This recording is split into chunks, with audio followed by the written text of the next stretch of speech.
Bien, nous allons commencer cette séance de présentation et de discussion de ces 3 volumes Faire des sciences sociales. Donc je vais être le modérateur. Je voudrais d'abord commencer par dire que l'École des hautes études est vraiment un endroit hors du commun. C'est de l'autosatisfaction, bien sûr, mais une autosatisfaction qui, je crois, sera partagée par beaucoup d'entre nous, parce qu'à intervalles réguliers, cette institution se retourne vers elle-même, vers son objet, vers les méthodes des sciences sociales, pour faire un état des lieux, des discussions, des types de complémentarité et d'interdisciplinarité qui peuvent exister entre les différentes disciplines qui la composent. Ça s'est fait... Ça a commencé il y a plus de 20 ans maintenant. Ça a pris différentes formes, soit des réunions par groupe de disciplines, soit des réunions thématiques. Dans certains cas, ce sont des publications. Et le dernier état de ce travail réflexif, ce sont ces 3 volumes. Faire des sciences sociales, critiquer, comparer, généralisé. Et pour présenter le projet, je vais demander à Christophe Prochasson, qui est l'artisan, celui qui a fait tenir ensemble toutes les composantes de ce travail, de nous présenter le projet et puis la façon dont il a conceptualisé sa réalisation et mis en œuvre sa réalisation. Christophe. Merci beaucoup, Philippe. Je suis ici, non pas au titre d'auteur, ni même de directeur de volume, mais au titre de directeur des éditions de l'École des hautes études en sciences sociales, qui, à la différence de beaucoup de presse universitaire, n'est pas simplement un outil de valorisation du savoir en sciences sociales, mais bien un partenaire de la recherche. Autrement dit, je n'ai rien fait et l'équipe dont je suis le responsable n'a en principe rien fait, mais nous avons eu un rôle comme interlocuteur constant d'un groupe de nos collègues, de chercheurs dont vous avez ici les 2 représentants et qui ont œuvré à la réalisation de ces 3 volumes. Alors, je voudrais, en matière d'introduction, vous livrer quelques réflexions brèves, je vous rassure, qui permettent de comprendre pourquoi les éditions de l'École des hautes études en sciences sociales ont pris cette initiative, car elles ont été, en effet, à l'origine de ce travail. Mais Philippe, si tu me permets un petit mot, avant d'entrer là, dans le vif du sujet, je voulais d'abord... saluer ceux d'entre vous qui sont des anciens de l'École des hautes études en sciences sociales, puisque c'est à cette occasion, à l'occasion de la création de cette association d'anciens élèves de l'école que nous nous retrouvons ce soir. Et je voulais aussi remercier Laurent Dapp, qui a énormément œuvré pour la création de cette association et notre réunion de ce soir. Ceci dit, je voudrais en effet rappeler que depuis plusieurs années déjà, le thème de crise des sciences sociales semble s'être imposé. Le constat de cette crise, que je mets naturellement comme il convient entre guillemets, prend plusieurs formes.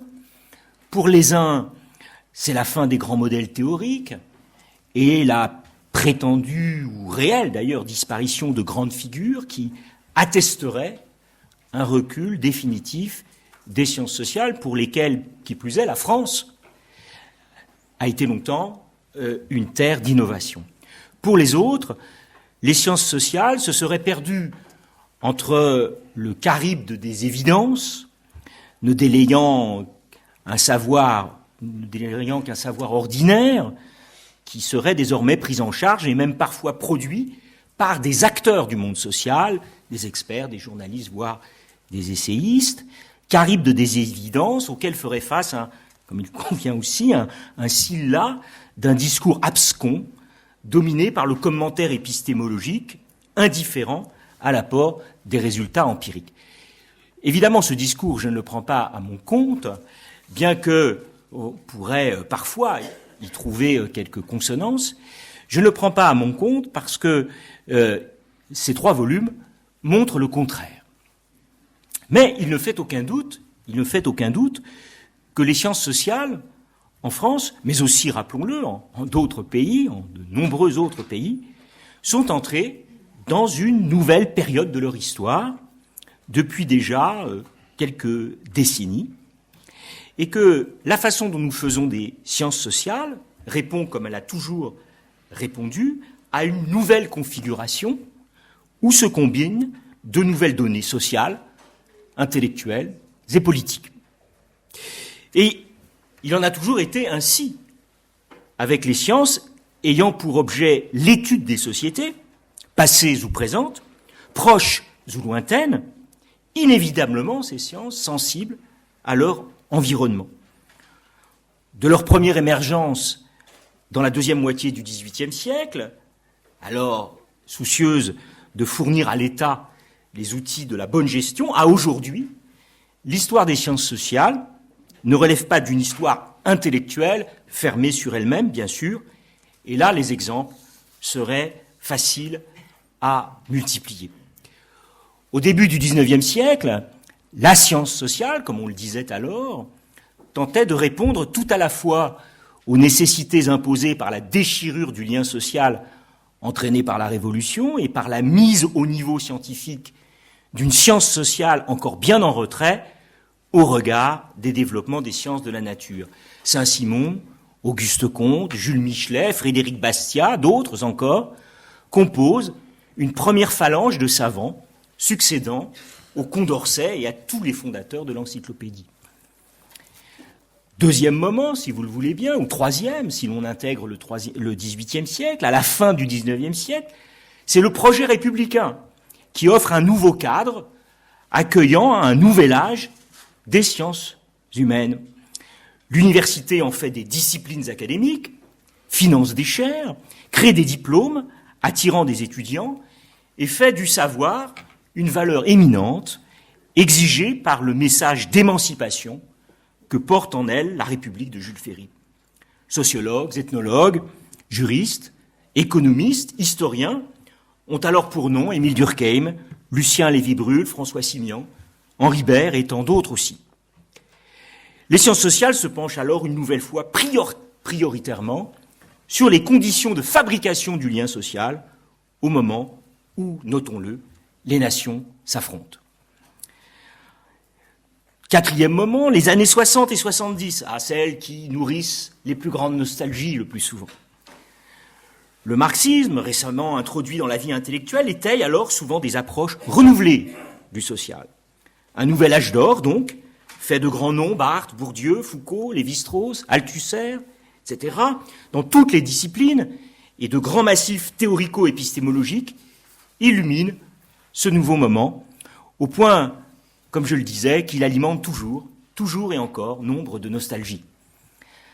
Rappelons-en néanmoins quelques coordonnées qui permettent d'en souligner l'absolue singularité. Un nombre limité de chercheurs s'adressant à un public d'étudiants encore peu nombreux, issus des classes moyennes cultivées, un empire du livre et de la revue, non disputé par d'autres médias, des médias audiovisuels entamant une carrière sur le modèle classique républicain, leur conférant une mission prioritaire d'information et d'éducation, un environnement politique qui pousse en avant les valeurs de dissidence et les pratiques de contestation, un État fort, enfin, et puissant, disposant de moyens.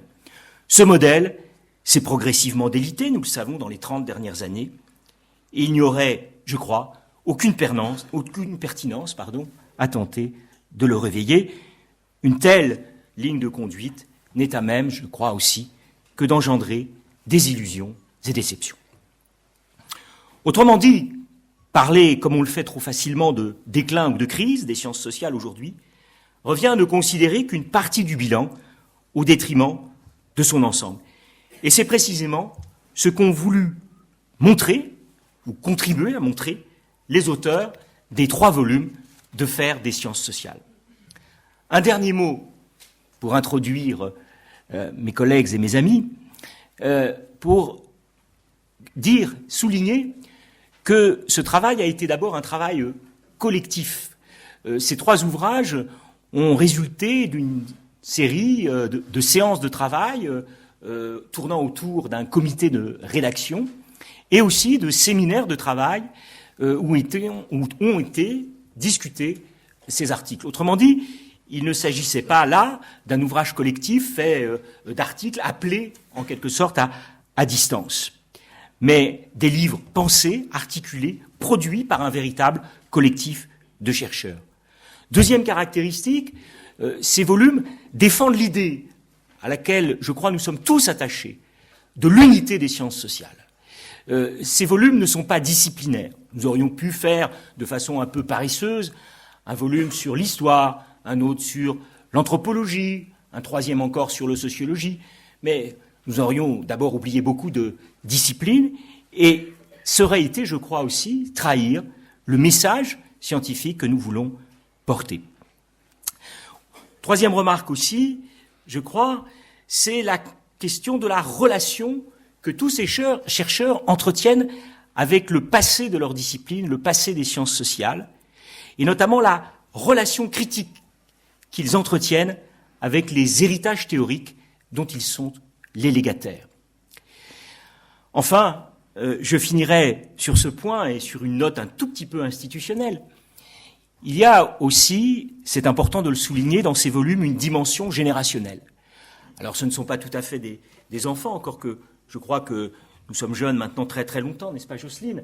Mais enfin, ils sont porteurs d'une génération qui est aujourd'hui en pleine activité, qui n'a pas encore tout à fait la notoriété qu'on lui souhaiterait avoir, mais qui est en train d'émerger, avec déjà d'ailleurs l'importance de travaux. Et je voudrais finir juste sur cette note qui pourra illustrer mon propos, c'est que, vous le savez, l'École des hautes études vient de se doter d'un nouveau président et d'une nouvelle équipe présidentielle, et je remarque que sur les 4 chercheurs qui composent l'équipe présidentielle, 3 sont des auteurs de Faire des sciences sociales.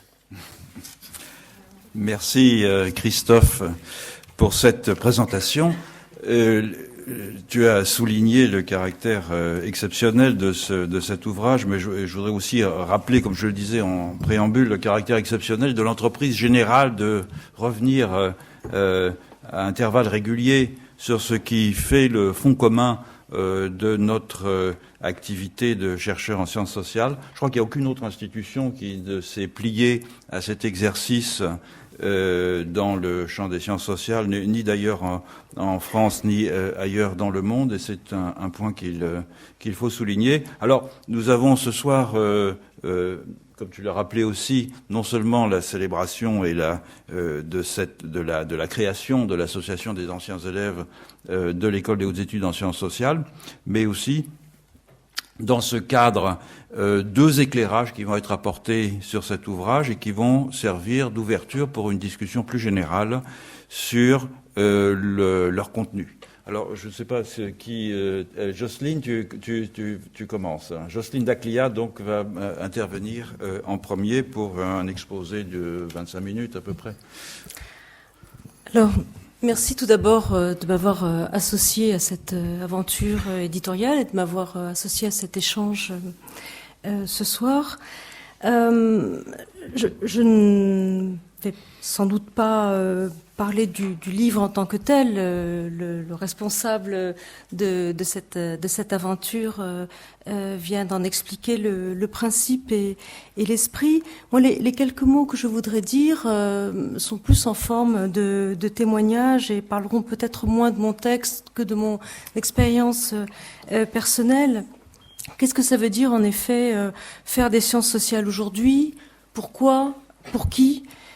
Donc j'aimerais apporter une réponse qui est nécessairement partielle et située, et ce dont j'aimerais parler, c'est de mon expérience d'historienne du monde arabe et spécialement du Maghreb. Je voudrais dire en effet que le fait de travailler sur le monde arabe et musulman dans un moment de très forte tension politique en France et dans le monde autour de l'islam, de la question de l'islam, a profondément infléchi, modifié ma façon de faire de l'histoire et mon rapport aux autres sciences sociales. Je dirais qu'en ce sens, d'une certaine façon, la crise des sciences sociales, moi je l'ai pas vue passer tellement elle était de toute façon écrasée par cette crise même, de mon objet d'étude.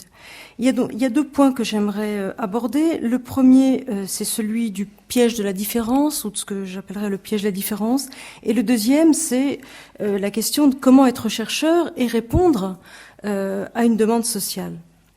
Quand j'ai commencé à m'intéresser à l'histoire, c'est l'anthropologie historique qui était à son apogée. C'était l'époque où vous vous en souvenez tous, les travaux de Jacques Le Goff, d'Emmanuel Leroy-Ladurie trouvaient un très large public, rencontraient un très large écho dans la société. C'est-à-dire que cette manière nouvelle pour les historiens de poser que le passé était exotique, que notre passé était exotique et nous renvoyait à d'autres mentalités, pour reprendre le terme clé de l'époque, ou à d'autres cultures, comme on dirait plus volontiers aujourd'hui. Donc cette idée d'une exoticisation de notre propre passé, elle a justifié une forme d'engouement assez massif pour l'histoire. Mais si on y réfléchit bien, l'anthropologie historique est restée principalement une histoire européenne concernant l'Europe, la France, l'Italie, s'anthropologisait elle-même, mais que ce soit sur l'Inde ou sur l'Afrique, on ne faisait pas de l'anthropologie historique, on faisait de l'anthropologie tout court. D'où l'enjeu pour un certain nombre de spécialistes du monde arabe de pratiquer justement une anthropologie historique des sociétés, de sociétés qu'on aurait pu tout simplement renvoyer à leur culture et à leurs différences. L'enjeu, c'était aussi donc de sortir le monde arabe à l'époque d'une histoire qui était passablement incommunicable, très savante, qui restait fermé au grand public, le ghetto donc de l'orientalisme, de l'érudition orientaliste qui était réservé à un assez petit nombre d'initiés. L'idée alors, c'était qu'on pouvait étudier le monde arabe, et on ne parlait pas tellement de l'islam à l'époque, mais on pouvait étudier le monde arabe, par exemple, sous l'angle de la sainteté, tout comme dans la grande vague de l'anthropologie historique, on allait étudier les saints bretons ou les saints provençaux, les manières de mourir, etc. Et ça marchait. Ça marchait. Il y a eu notamment une quantité de travaux sur la sainteté, notamment au Maghreb. Et là, on voyait bien que la question de l'islam ne faisait absolument pas obstacle. Il n'y avait pas de barrière de l'altérité liée à la religion musulmane. Et la démonstration donc se faisait qu'on pouvait appliquer les mêmes outils conceptuels, les mêmes outils intellectuels de part et d'autre de la Méditerranée. Or, le paysage intellectuel a très profondément changé au cours des années 1980, avec l'émergence d'une crise profonde autour de l'islam en France et au-delà de la France, bien sûr, si bien que la question du même ne prenait plus du tout le même sens et que la question de la différence ne prenait plus du tout, bien sûr, le même sens. En deux mots, je voudrais dire tout d'abord que sur un plan civique, l'émergence de l'anthropologie historique en tant que fascination pour une altérité du passé, mais aussi une altérité au plus proche, je la relie à son contexte politique des années 1970, qui était sur le plan de l'immigration en France, des années de militantisme, d'engagement en faveur du fameux droit à la différence des immigrés. Et selon moi, ça constituait un piège, autant sur un plan politique que sur un plan scientifique. C'est-à-dire que le droit à la différence a réifié la différence. Et sur le plan de la recherche, l'histoire des mentalités a, au bout du compte, accrédité au moins de manière implicite, l'idée qu'il y avait bel et bien des mentalités différentes. Et dans notre travail d'historien, en l'occurrence du monde arabe, nous étions de plus en plus renvoyés par nos collègues historiens de la France ou de l'Europe à une sorte de postulat de la différence des Arabes, postulat de la spécificité de l'islam. Donc l'islam devenait dans ce moment un élément irréductible. Ce qui fait que j'ai développé au passage une certaine prudence à l'égard du label de l'anthropologie historique. Bon, j'assume toujours ce que je fais comme étant une anthropologie historique dès lors que j'essaie de pratiquer une histoire à l'échelle de plusieurs régions, pays, plusieurs sociétés, pour comprendre des logiques dans le temps long des sociétés, pour comparer aussi des modèles de société. Mais je me méfie terriblement maintenant du culturalisme inhérent à l'anthropologie historique et, je dirais, dans une large mesure, à l'anthropologie tout court. En effet, à faire de l'histoire, je dirais qu'on s'aperçoit souvent que la part de la culture, elle est beaucoup plus mince qu'on ne pourrait le penser a priori. Et c'est le sens de la contribution que j'ai publiée dans l'un des volumes donc de la trilogie des sciences sociales, qui en gros pose la question comment traiter la Méditerranée, pour en résumer l'argument en quelques mots, la Méditerranée entre Europe et Islam, la Méditerranée au contact, comment la penser et comment penser le contact même. On a spontanément en tête une sorte de culture méditerranéenne, enracinée dans une morphologie physique, dans un climat. L'anthropologie des années 1960-70 a, comme vous le savez, mis à mal ce modèle du socle méditerranéen, même s'il connaît régulièrement des résurgences. Et donc, on ne peut plus raisonnablement penser la Méditerranée comme une entité, qu'elle soit physique ou culturelle. Et je passe pudiquement sur la question politique de l'Union pour la Méditerranée, qui fait appel à cette vague idée méditerranéenne, mais sur un mode, au fond, un peu incantatoire. Alors, l'autre façon de traiter la Méditerranée, c'est d'y voir, au contraire, une frontière par excellence, le lieu où se clivent, se séparent le nord et le sud, l'Europe chrétienne et l'islam. Là, je vous renvoie bien sûr à Henri Pirenne et ses avatars. Ce type de perception, donc d'une sorte de dérive des continents, est la formule qui a été le plus sollicitée depuis au moins décennies, et notamment, bien sûr, après le 11 septembre et avec la parution du choc des civilisations de Huntington. Donc on voit bien que la politique de fermeture des frontières européennes au sud est en résonance immédiate avec le débat civique en termes de représentation historique. Il y a des connexions évidemment étroites entre le politique et ce discours civique ambiant. Le processus de construction de l'Union européenne, après la chute du mur de Berlin, a induit d'une certaine façon une remontée vers le nord du centre de gravité de l'Europe, au détriment d'une prise en compte de la Méditerranée dans les représentations identitaires, dans l'histoire de soi finalement. Alors, plus que jamais, on met l'accent sur les différences culturelles, qu'on les attribue ou non à l'islam, mais c'est bien souvent à l'islam qu'on impute ces clivages, et la culture est presque toujours première dans les débats, ou en tout cas les formulations en termes de différences culturelles. Et face à cette lecture clivante de l'histoire, beaucoup d'historiens, mais aussi de spécialistes de littérature, par exemple, se sont mis à essayer de refaire du lien, finalement, à essayer de surmonter ce fossé, non pas seulement pour des raisons de bien-pensance ou des raisons politiques, civiques, mais tout simplement parce que c'est une réalité fausse. Or, pour montrer qu'il y avait des contacts malgré tout en Méditerranée, la plupart d'entre eux, finalement, peut-être parce que dans ce renouveau des études méditerranéennes, il y a beaucoup d'Américains qui sont inscrits dans une perspective déjà assez multiculturaliste.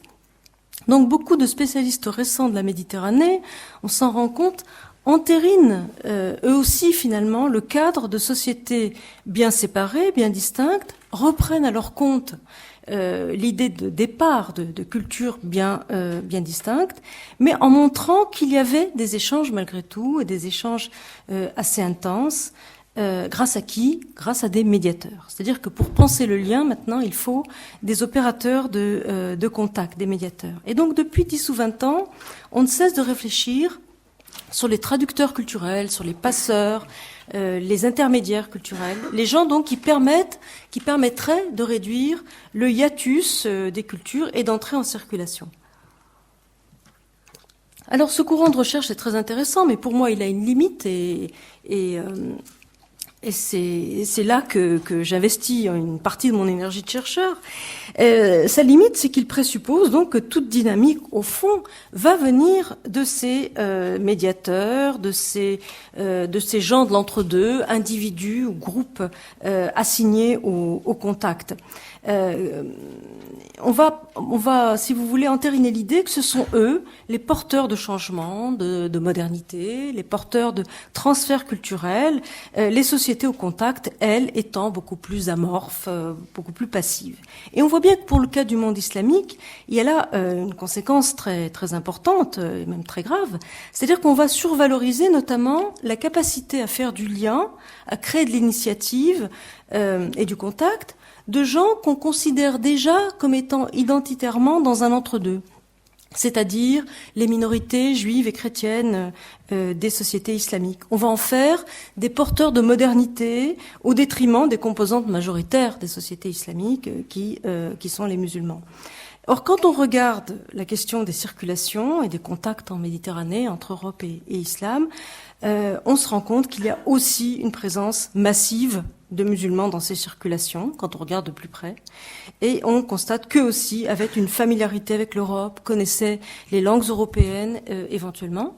Et donc la figure un peu héroïsée du médiateur dans ces contextes, quand on prend en compte cette donnée, elle n'a plus du tout la même pertinence.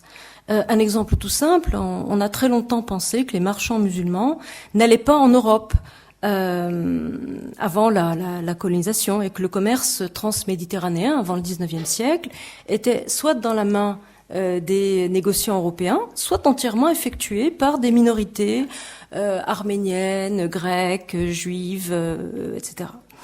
Évidemment, ces diasporas ont joué un rôle crucial, ou ces minorités en diaspora ont joué un rôle essentiel, mais on est en train de redécouvrir qu'il y a eu des marchands musulmans présents dans cette histoire de circulation. Donc toute une histoire à refaire et à voir, en résonance évidemment immédiate avec la manière dont nous pouvons penser notre présent et ses dynamiques. Or, une des raisons pour lesquelles on n'a pas vu ces musulmans en Europe, c'est qu'il y a bien des différences dans le fonctionnement des sociétés et dans la place qu'elles réservent à l'étranger. Alors je ne développerai pas ici ce point ni cette notion d'étranger, mais la question sur laquelle je voudrais insister, c'est que ces différences, elles sont d'ordre souvent fonctionnel et non pas culturel. Ce sont des accentuations souvent différentes de formules sociétales qui, elles, peuvent s'avérer parfois très proches. Par exemple, il y avait, à l'époque moderne, donc avant le XIXe siècle, il y avait des chrétiens dans les armées islamiques et à des places très visibles. Il y a eu aussi des musulmans en Europe, dans des corps d'armée, mais à des places ou à des grades beaucoup moins visibles. Donc, on a finalement, d'une certaine façon, un même système, mais modulé de manière différente ou pas au même degré. Et là, il n'est pas question de culture. Donc toute différence ne renvoie pas nécessairement à une différence culturelle. Il y a des différences politiques, sociales, pour lesquelles le label de la culture ne saurait être qu'un label extensif et flou. Je prends rapidement un autre exemple, s'il me reste tout à fait, oui. Un peu de temps.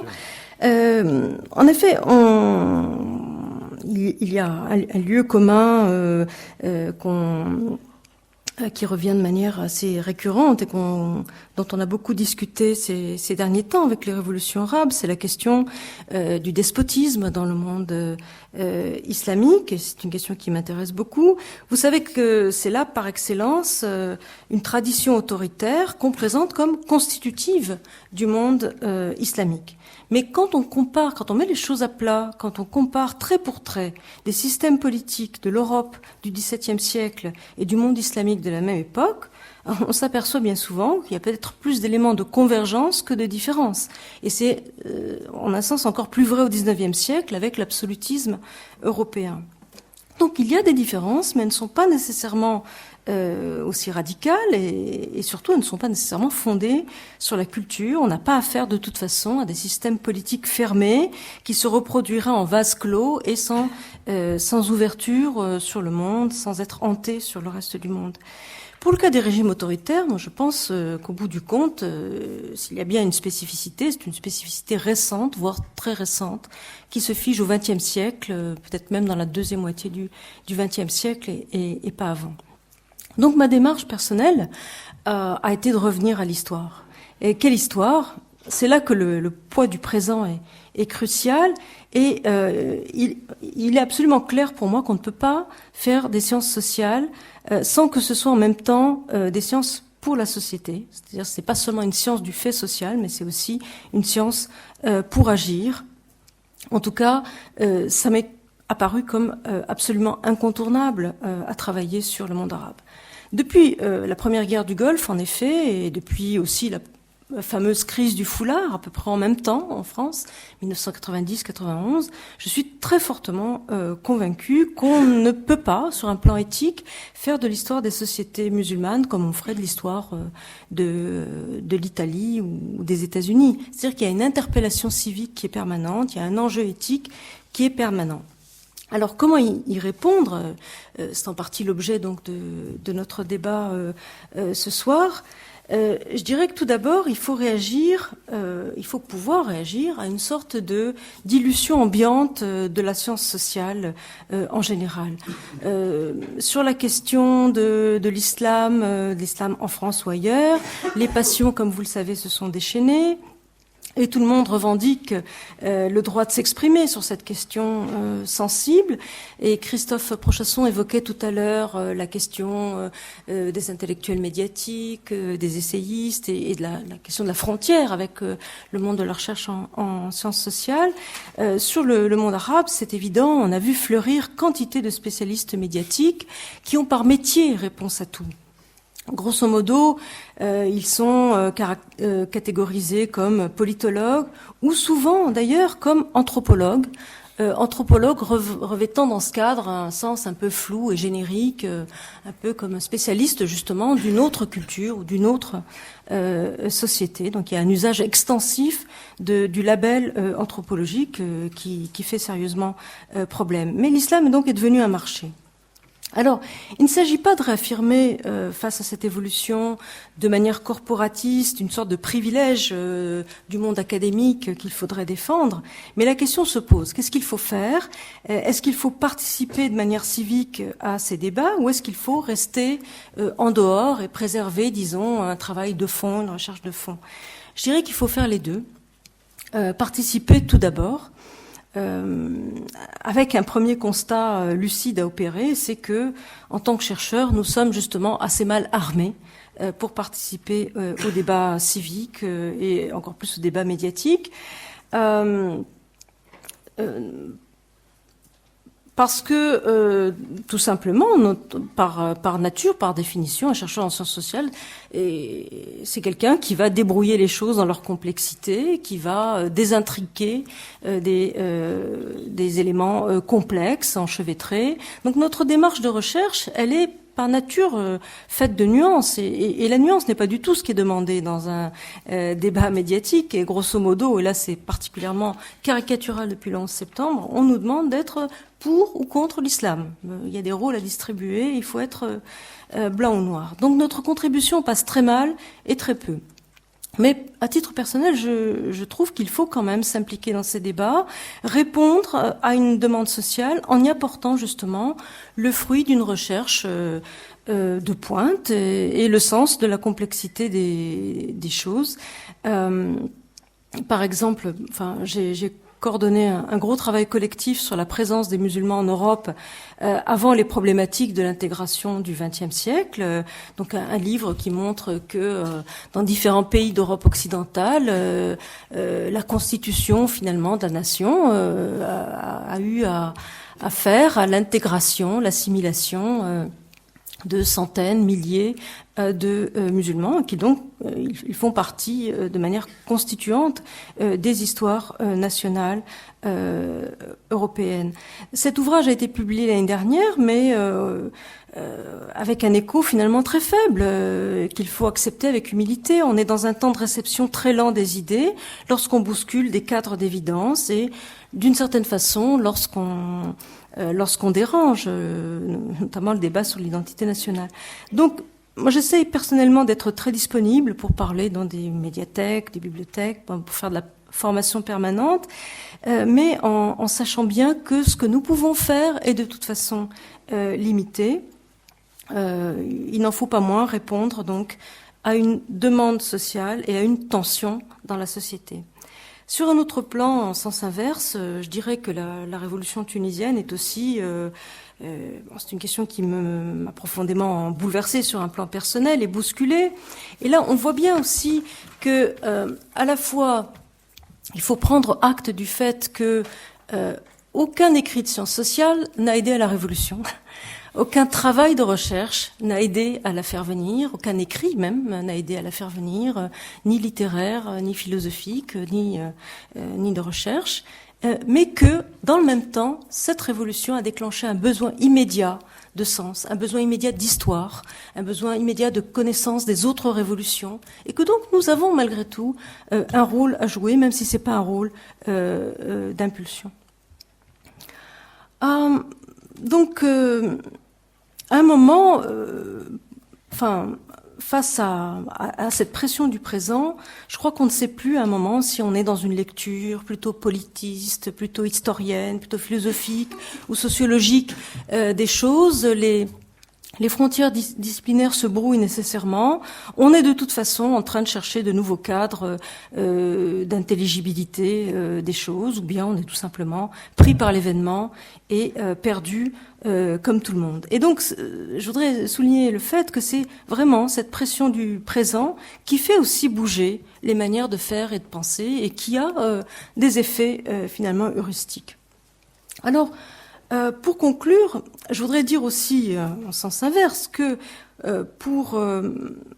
par rapport à ce poids écrasant de la conjoncture politique,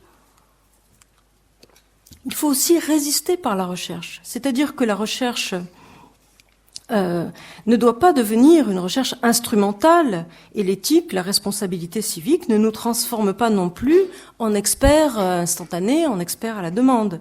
D'autant plus que dans ce cas de figure, nous sommes constamment dans une réponse, dans une forme perpétuelle d'après-coup, de contre-discours. Il y a une offensive contre l'islam, contre le monde arabe, contre l'immigration, etc., qu'elles viennent du Front National, qu'elles viennent du ministère de l'Intérieur, ou de tels intellectuels islamophobes plus ou moins déclarés, et on se demande s'il faut répondre ou ne pas répondre. Et donc, c'est toujours répondre. C'est toujours répondre, et sur un terrain mouvant qu'on n'a pas formaté, répondre à des questions qu'on n'a pas soi-même formulées et qui donc sont nécessairement mal formulées. Alors qu'il faut au contraire avoir une force de proposition d'une part, et d'autre part, il faut préserver les conditions d'une sortie de crise, parce que la société évolue. Et que notamment la place des musulmans dans la société française, pour en rester au cas de la France, ne sera plus la même dans 10 ou 20 ans, et qu'il faut avoir justement des éléments de rebond pour repenser finalement la société. Donc concrètement, moi j'ai fait le choix de travailler sur les périodes de l'histoire du monde arabe qui sont les moins connues, parce qu'on pensait que c'était celle justement du déclin, pour essayer de discuter justement cette perspective décliniste qui est tellement enracinée dans le sens commun quand on parle de l'islam ou des Arabes. Donc, ni l'âge d'or médiéval, ni les périodes contemporaines avec la colonisation, etc. Donc, il y a pratiquement personne en France qui fasse de l'histoire du monde arabe entre le XVIe et le XVIIIe siècle. C'est quand même assez ahurissant. Et donc c'est là, à mon sens, que je trouve qu'il y a matière à œuvrer pour l'avenir, mais aussi à préserver ce que j'appelle donc une force de proposition qui va être nécessairement, qu'on le veuille ou non, et qu'on s'en glorifie ou non, la production d'une pensée à contre-courant. Et voilà, c'est un projet, un programme finalement ambitieux, mais sur une base extrêmement modeste, qui est celle de réagir à la pression des circonstances.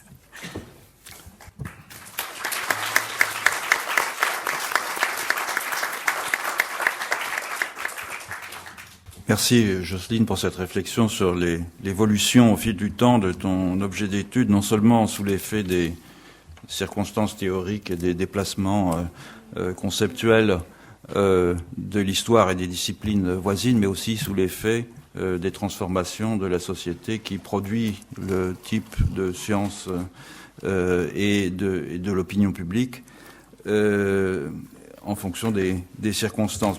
Je me souviens, quand tu disais de la difficulté qu'il y a de définir une civilisation méditerranéenne, c'est une question que j'avais posée à John Davis, l'anthropologue d'Oxford.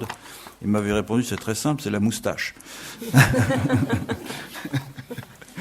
Je pense que... Réponse d'homme, ça.